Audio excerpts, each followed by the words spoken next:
एक रात दिल्ली की एक शांत गली में एक रेस्टोरेंट से उठती धुएं की बदबू ने जो राज खोला, वो आज भी भारत के सबसे खौफनाक जुर्मों में से एक है। अंदर एक तंदूर दहक रहा था और उसके अंदर सुलग रही थी एक औरत की लाश। जी हाँ, लाश जिसे पहचानना लगभग नामुमकिन था। ये सिर्फ एक हत्या नहीं थी, बल्कि इंसानियत को शर्मसार करने वाली बर्बरता का वो मंजर था जिसे सुनकर आज भी रूह कांप उठती है। क्या था इस लाश का रहस्य? ये घटना थी 2 जुलाई 1995 की, जब दिल्ली पुलिस की एक गश्ती टीम को अशोक यात्री निवास के पास आहूजा बीट नाम के रेस्टोरेंट से धुआं और बदबू आती महसूस हुई। रात के करीब 12:30 बज रहे थे। ये सिर्फ एक सामान्य आग की घटना नहीं थी, बल्कि किसी गहरे राज का संकेत दे रही थी। पुलिस तुरंत हरकत में आई। क्या पुलिस जानती थी कि वो किस भयानक सच्चाई से दो चार होने वाले हैं?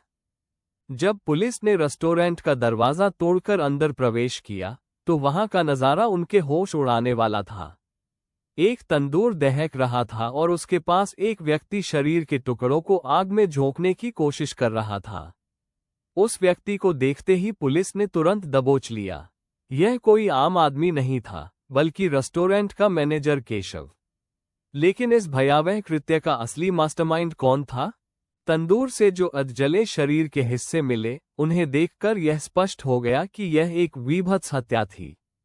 शुरुआती जांच में पता चला कि यह लाश किसी और की नहीं, बल्कि 29 वर्षीय नैना साहनी की थी। नैना साहनी, जो दिल्ली युवा कांग्रेस की अध्यक्ष थी और राजनीति में अपना नाम बना रही थी। लेकिन आखिर किसने और क्यों की नैना की इतनी दर्दनाक हत्या? नैना साहनी के पति थे सुशील शर्मा, जो उस समय दिल्ली युवा कांग्रेस के पूर्व अध्यक्ष और एक प्रभावशाली राजनेता थे। उनकी शादी को कुछ ही साल हुए थे, लेकिन उनके रिश्ते में तनाव की खबरें आम थीं। दोनों के बीच अक्सर झगड़े होते रहते थे और शक था कि सुशील शर्मा को नैना के किसी और से संबंध होने का संदेह था। यही शक एक खौफनाक रात का कारण बनने वाला था। 2 जुलाई 1995 की वो फेटफुल रात। नैना साहनी अपने घर पहुंची, जहां सुशील शर्मा पहले से मौजूद थे। दोनों के बीच एक बार फिर जोरदार बहस शुरू हुई। बहस इतनी बढ़ गई कि घर की दीवारें भी कांप उठी। सुशील शर्मा नशे में धुत था और उसे लग रहा था कि नैना का किसी और से संबंध है। यह आरोप प्रत्यारोप का सिलसिला कब हिंसा में बदल गया, किसी को पता नहीं चला। गुस्से में आग बबूला सुशील शर्मा ने एक रिवॉल्वर निकाली और नैना साहनी पर गोली चला दी। गोली नैना के सिर में लगी और वो वहीं ढेर हो गई। पलक झपकते ही एक हंसती खेलती जिंदगी खत्म हो गई। सुशील शर्मा ने अपनी पत्नी की हत्या कर दी थी। अब सवाल ये था कि इस कत्ल को कैसे छिपाया जाए? क्या कोई ऐसा तरीका था जिससे वो कानून की नजरों से बच सकता था? हत्या के बाद सुशील शर्मा घबरा गया। उसे पता था कि अगर लाश मिली तो उसकी राजनीतिक छवि और करियर दोनों खत्म हो जाएंगे। उसने लाश को ठिकाने लगाने के कई तरीके सोचे, लेकिन कोई भी तरीका उसे सुरक्षित नहीं लगा। फिर उसके दिमाग में एक ऐसा घिनौना विचार आया जिसने पूरे देश को हिलाकर रख दिया। सुशील शर्मा ने अपने कुछ दोस्तों और रेस्टोरेंट के कर्मचारियों, जिनमें मैनेजर केशव भी शामिल था, को बुलाया। उसने उन्हें बताया कि नैना की मृत्यु दिल का दौरा पड़ने से हुई है और उनसे लाश को ठिकाने लगाने में मदद मांगी। लेकिन उसका असली इरादा कुछ और था। क्या उसके दोस्त इस खौफनाक साजिश में उसका साथ देंगे? पहले उसने लाश को रेस्टोरेंट के फ्रीजर में छिपाने की कोशिश की, लेकिन लाश बड़ी थी और फ्रीजर में फिट नहीं हो रही थी। फिर उसने लाश को टुकड़ों में काटने का भयानक फैसला लिया। जी हाँ, उसने नैना के शरीर के कई टुकड़े किए ताकि उन्हें आसानी से ठिकाने लगाया जा सके। ये कृत्य किसी भी इंसानियत को शर्मसार करने के लिए काफी था। और फिर आया वो घिनौना प्लान। सुशील शर्मा ने नैना के शरीर के टुकड़ों को रेस्टोरेंट के तंदूर में जलाने का फैसला किया। उसने सोचा कि आग में जलकर लाश पूरी तरह से खत्म हो जाएगी और कोई सबूत नहीं बचेगा। उसने शरीर के टुकड़ों को तंदूर में डाला और उन्हें जलाने के लिए बटर और घी का इस्तेमाल किया। लेकिन क्या वाकई वो इस अपराध को छिपाने में कामयाब हो पाता? जब पुलिस ने केशव को पकड़ा, तो वो सुशील शर्मा का नाम लेने में हिचकिचाया। लेकिन पुलिस की सख्ती के बाद उसने सारी सच्चाई उगल दी। उसने बताया कि कैसे सुशील शर्मा ने उसे इस अपराध में शामिल होने के लिए मजबूर किया था। सुशील शर्मा घटनास्थल से फरार हो चुका था, लेकिन अब पुलिस के पास उसके खिलाफ ठोस सबूत थे। पुलिस ने तुरंत सुशील शर्मा की तलाश शुरू कर दी। ये खबर आग की तरह फैली और मीडिया में तंदूर हत्याकांड के नाम से सुर्खियां बटोरने लगी। पूरे देश में इस जघन्य अपराध की चर्चा थी। हर कोई जानना चाहता था कि एक राजनेता इतनी बर्बरता से कैसे पेश आ सकता है। लेकिन सुशील शर्मा कहाँ गायब हो गया था?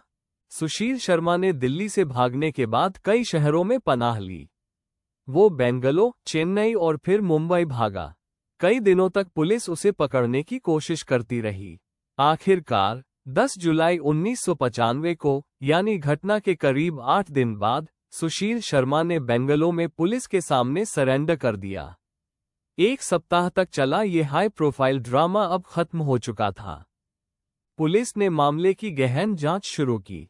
फोरेंसिक टीम ने तंदूर से मिले अवशेषों, खून के धब्बों और अन्य सबूतों को इकट्ठा किया। सबसे महत्वपूर्ण सबूत था नैना के शरीर से मिला एक ताबीज और एक कलाई घड़ी, जिसके डीएनए ने नैना साहनी की पहचान की पुष्टि की। इन सबूतों ने केस को एक मजबूत आधार दिया।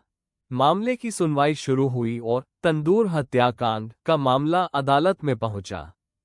ये भारत के सबसे चर्चित मुकदमों में से एक बन गया। अभियोजन पक्ष ने सुशील शर्मा के खिलाफ मजबूत सबूत पेश किए, जिसमें परिस्थितिजन्य साक्ष्य, फोरेंसिक रिपोर्ट और केशव की गवाही शामिल थी।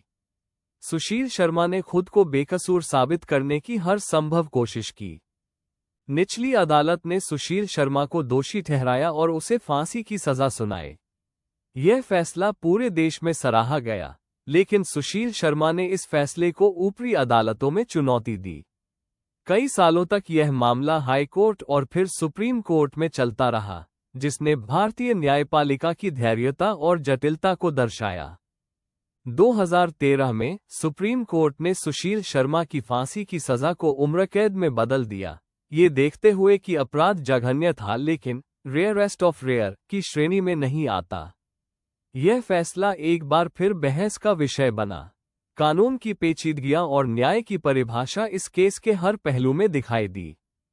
करीब 23 साल जेल में बिताने के बाद 2018 में सुशील शर्मा को दिल्ली हाई कोर्ट ने तत्काल रिहा करने का आदेश दिया। कोर्ट ने कहा कि उसने अपनी सजा पूरी कर ली है और उसे अनिश्चितकाल तक जेल में रखना संविधान के अनुच्छेद 21 का उल्लंघन है। इस फैसले ने एक और विवाद को जन्म दिया कि क्या न्याय सही मायने में हुआ था। तंदूर हत्याकांड ने भारतीय आपराधिक न्याय प्रणाली, मीडिया कवरेज और राजनीतिक अपराधों पर एक गहरी बहस छेड़ दी थी। यह मामला आज भी लोगों को याद है, एक ऐसे अपराध के रूप में जिसने रिश्तों में भरोसे को तोड़ा और इंसानियत की सीमाओं को पार कर दिया। ये दिखाता है कि कैसे सत्ता और अहंकार एक इंसान को दानव बना सकते हैं। नैना साहनी भले ही अब इस दुनिया में नहीं है, लेकिन उनकी कहानी हमें जुर्म की उस अंधेरी सच्चाई से रूबरू कराती है, जिससे हम अक्सर आंखें मूंद लेते हैं। ये केस एक चेतावनी है उन सभी के लिए जो सोचते हैं कि वो कानून से ऊपर है। तो ये थी तंदूर हत्याकांड की वो दिल दहला देने वाली कहानी। आपको इस मामले पर क्या लगता है? अपनी राय हमें कमेंट्स में जरूर बताएं। अगर आपको ये वीडियो पसंद आया हो तो इसे लाइक करें, दोस्तों के साथ शेयर करें और हमारे चैनल को सब्सक्राइब करना न भूलें ताकि आप ऐसी और रहस्यमयी कहानियां देख सकें। अगले एपिसोड में हम एक और अनसुलझे रहस्य से पर्दा उठाएंगे। तब तक सावधान रहें, सुरक्षित रहें।